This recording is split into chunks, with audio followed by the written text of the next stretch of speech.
Anak ng bakit nagulo ng classroom?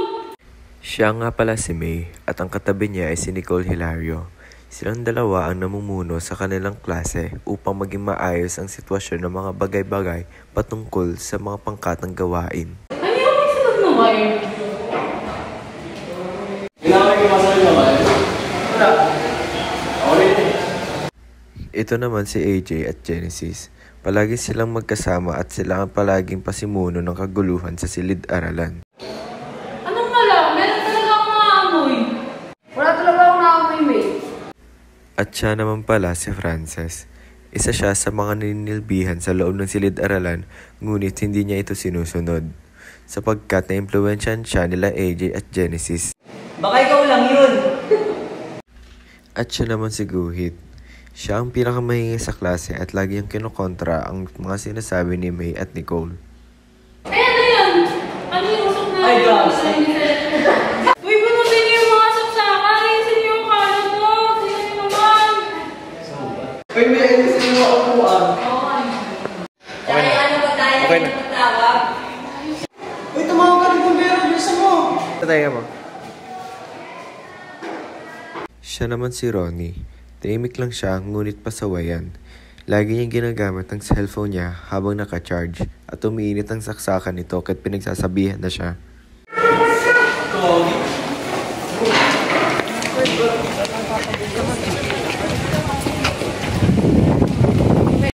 Paglabas nila ng silid-aralan mula sa trahedya nangyari, agad pinagsabihan ni May ang kanyang mga kaklase patungkol sa kapapabayaan at kaugalian na ipinakita nila kaya nagmula ang pagkausok ng appliances na maaaring magsimula ng sunog.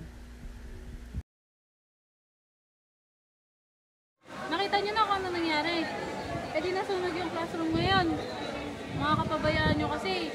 Alam niyo na magkakos ng apoy, hindi niyo pa rin tinanggal. Masyado kayo nakapokus sa mga ginagawa niyo. Sorry, May. Magiging responsable na kami sa susunod. Sorry na, May.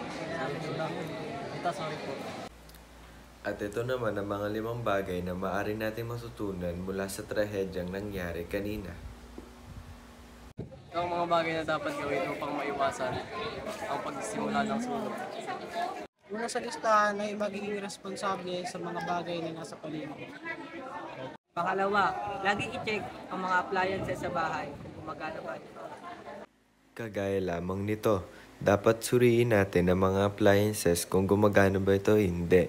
Dahil maaaring magsimula ng sunog ang mga appliances na nakasaksak tapos hindi pa rin pala gumagana. Pangatlo, huwag ugaliing gumamit ng phone habang naka-charge. Kagaya ng ginagawa ni Ronnie kanina, ginagamit niya ang cellphone niya habang nakasaksak at tanghaling tapat pa ito. Maaaring magsimula ng sunog ito dahil umiinit ang charging port. Pang-apat, ilagay sa tamang lagayan ang mga bagay na maaaring mag-cause na sunog. Kagaya ng lighter na to. Dapat natin itago o ilagay sa mataas na bagay upang hindi maabot ng mga bata dahil maaari itong magsimula ng sunog. Pang-5, siguraduhin nakasara ang gasol at kalan pagkatapos gamitin. Ugaliin natin isara ang kalan pagtapos ito gamitin, pati na rin ang kanyang gasol.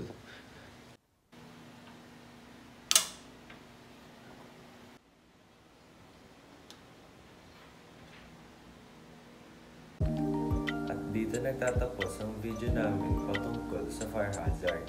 At sana may natutunan kayo mula sa amin.